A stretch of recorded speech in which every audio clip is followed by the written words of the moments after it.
ఒకప్పుడు రాయలసీమ అంటే వలసలకు పేరు. అలాంటి రాయలసీమను కూటమి ప్రభుత్వం రాయల్ సీమగా మార్చిందని, వలసల నుండి ఉపాధి కల్పించే స్థాయికి ఎదిగేలా చేసిందని బీజేపీ రాష్ట్ర ప్రధాన కార్యదర్శి రమేష్ నాయుడు పేర్కొన్నారు. ఒంగోలు వచ్చిన ఆయన బీజేపీ జిల్లా కార్యాలయంలో మీడియాతో మాట్లాడారు. ఏపీలో ప్రజలు ఇచ్చిన తీర్పుకు కూటమి ప్రభుత్వం రుణం తీర్చుకుంటుందంటూ తెలిపారు.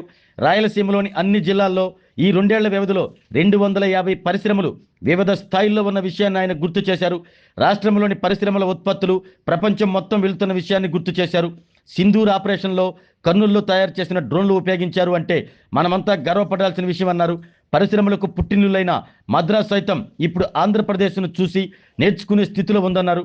రాష్ట్ర రాజధాని అమరావతి రాబోయే రోజుల్లో సెల్ఫ్ సస్టైన్ సిటీగా అవతరించబోతుంది అన్నారు. వరల్డ్ టాప్ 10 సిటీల్లో విశాఖ చేరబోతుందన్న విషయాన్ని గుర్తు చేశారు. రాష్ట్రంలో ఎన్నడూ లేని విధంగా అభివృద్ధి జరుగుతుంటే వైసీపీ పనిగట్టుకుని విష ప్రచారం చేస్తుందని రమేష్ నాయుడు ధ్వజమెత్తారు. జగన్ ఏలుబడిలో ఒక్క డ్రిప్ ఇరిగేషన్ కూడా ఏర్పాటు చేయలేదని విమర్శించారు. ఓటర్లకు సంబంధించి సర్కారణంగా పారదర్శకతతో కూడిన ఓటర్ల జాబితా రూపొందుతుందని తెలిపారు.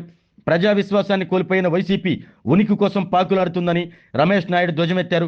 బీజేపీ జిల్లా అధ్యక్షుడు సెగ్గం శ్రీనివాసరావు మాట్లాడుతూ ఈ నెల 21, 22 తేదీల్లో ఒంగోలులో బీజేపీ జిల్లా స్థాయి శిక్షణా తరగతులు జరుగుతున్నట్లు చెప్పారు. ఈ శిక్షణా తరగతులకు బీజేపీ రాష్ట్ర అధ్యక్షులు మాజో హాజరవుతున్నట్లు తెలిపారు.